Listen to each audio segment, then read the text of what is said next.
Hey my nerds, welcome back and happy new year. And look, I have my new setup devices and everything and all that jazz that goes with it. And it is taking so much less time to edit these videos, which is fantastic. It means I actually have time to write for once. And I've even managed to get a new camera and microphone all set up, so hopefully the quality will be a little bit better for you guys. We'll see. The only thing that won't improve is the animations. I make no excuses for those. They will stay naff. They are always going to be naff. Do not expect anything different, okay? Good. Glad we're all on the same page.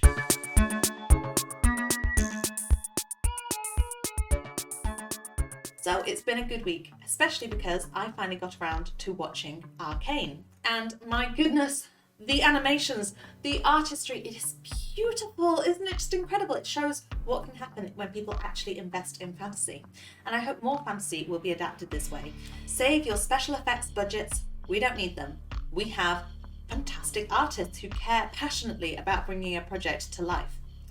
But hear me out. As fantastic as the show is, there is one teensy tiny little element that I just can't. It clearly wasn't intentional, and I'm sure most people won't have noticed it, but I definitely did. And please let me know in the comments below if you feel the same about this, so I know I'm not the only crazy person in the room.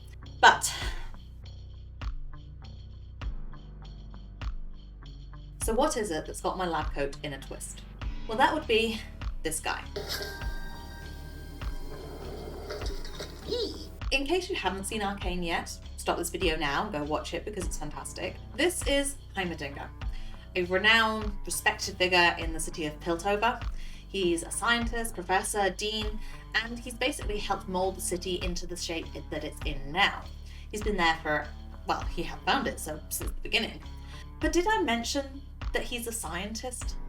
I remember the first time I saw you at the academy. You reminded me of myself, a scientist.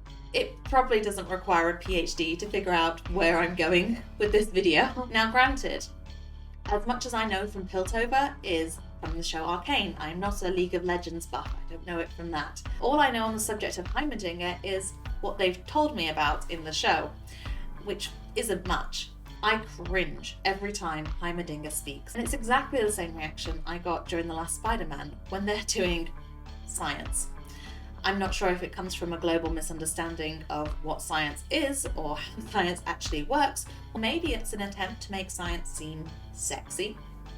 But safety goggles, Bunsen burners and pets do not a scientist make. What's more, we're contributing to some serious misinformation by propagating myths that things like cures can be whipped up in a mere matter of hours. Science takes time, people.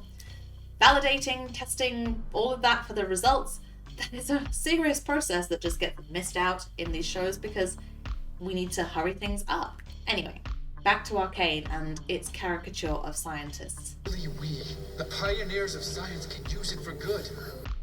Sorry, Jace. Big fan, by the way. Love the show. But you can't. You clearly can't be trusted with the science, as you put it. Because when we have trusted you with the science, smoosh all the fields of science together. Instead of astrophysics, geology, or computational biology, we get science. And that happens a lot in fantasy shows. And it's such a shame. Shows and books dumb science down in order to gloss over it, to use it as a tool for getting the story to where it needs to go to. But do you know what happens when you start using science as a plot device? It stops being science. Instead, it becomes pseudoscience, science light. A type of science that will inspire precisely nobody watching it to want to become a scientist, and fails to instill a sense of pride in any scientists who happen to be watching it. It misrepresents what it is to be a scientist.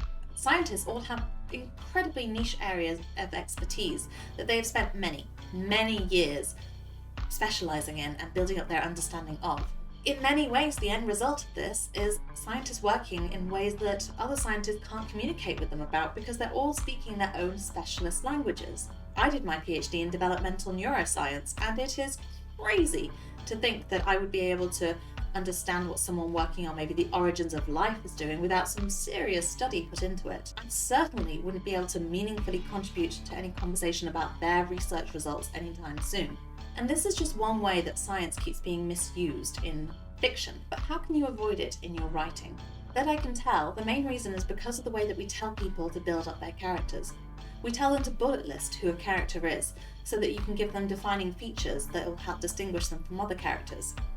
For Heimerdinger, if we analyse the dialogue that he has in the show, then his bullet list would end up being, he's a scientist, he fears change, and he's been around for a while, so he's a bit of a know-it-all.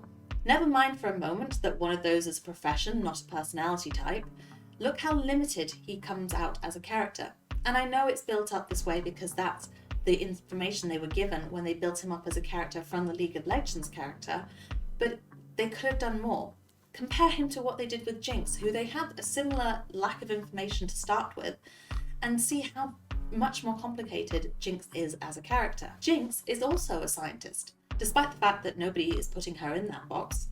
But if we bullet listed lots of other things that we see about Jinx's personality, we'd come up much more easily with a much longer list. She's unhinged, she's unpredictable, she's haunted by her past. She even has ghosts of her past that just hang around her. She's in denial about her guilt in the matter. She's ever curious and she's ingenious. Those are just a few of her personality traits, and we see them all coming out in her dialogue, creating an incredibly complicated character. She's a fantastic example of how a scientist should be written, because the science took a back seat. Jinx's personality was allowed to come to the forefront, and she was allowed to become a defining person outside of her science. I imagine that she came out this way because nobody put her into the scientist box that they put Heimerdinger into. Now, am I completely dissing on Heimerdinger as a character? No, he is cute, adorable, and, well, okay, those are about the only two things I can say about him, except one line of dialogue that he has that I found fantastic, and I really related to. He said, "Imprisonment, what a curious conundrum. We confine the physical body, but the mind is still free." I laughed so hard at this, but not as a scientist. I laughed as a writer, because it's true. My writing friends and I were saying just before Christmas that if we were ever locked up in prison, our lives would look pretty much the same as they do right now, us sitting alone in a room all day writing. But Heimerdinger is speaking from the pen of a writer, not from a scientist, probably from the pen of the writer who wrote the show. Because do you know what the big difference is between science and writing? And hear me out on this, because I have experience with both of these. One of those you can do in prison, and one of them involves incredibly precise and technical machinery that can be dangerous and is not allowed anywhere near a prison. Do you know what scientists can't do in prison? Science. During lockdown, lots of scientists, they were able to read papers, write papers of their own, analyze results, and apply for research grants. But all of the experiments that required the technical equipment that they have in their labs, they weren't allowed access to, and so couldn't progress on those experiments. If you were to lock Heimerdinger up in prison, then what would he do all day? He would sit and stew about all of the experiments he wishes that he could do, and hope that he's going to live long enough to survive to eventually get to do them once he's out of prison. Ready to forge a new vector of experimentation. This small bit of dialogue is, to me, just an example of the many ways that Heimerdinger was not written well, because we didn't have someone on the staff probably who understood what it was to be a scientist, and therefore science got misrepresented in the final script. And don't get me wrong, I love that science is being represented in shows like this. I just want the representations to be more accurate, as they should be in everything. All too often these days, I'm seeing science used as a badge of legitimacy. Just by using the term science in something, suddenly it's like everything becomes okay. That we've used the magic word which will get audiences to trust us. And it's not just in fantasy media that I see this happening. I see it in the real world too.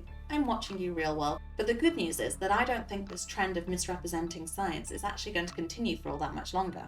And I say this because, well, I have a show called Science and Fantasy, and I've been reading the comments that I get from people who watch this. And it's really interesting to see how riled up a lot of scientists are. I'm not alone in feeling this way. I think I'm not alone in feeling this way. I don't seem to be alone. People are getting more riled up about the way science is represented, and they're using their own expertise and applying that to their stories in order to help improve the representation of science. So I think that this is a trend that is going to be changing over the years. And this is changing because the really cool thing is that scientists want to share their understanding with the rest of the world. You want other people to be able to appreciate how cool it is, because you get validation when other people find what you're doing cool. We science lovers are all just nerds at heart, nerds hoping to make friends. And we make friends the same way that everyone else in the world does, by talking about what it is that you are most passionate about in the world. For us, that happens to be the area of science that we specialise in. So listen up, world. It's science time. Alright, that was it for this week's video. I hope you enjoyed. Like and subscribe and all that jazz and what have you. And I hope you're excited for a new year of very cool science content that is coming to fantasy. Bye, my nerds!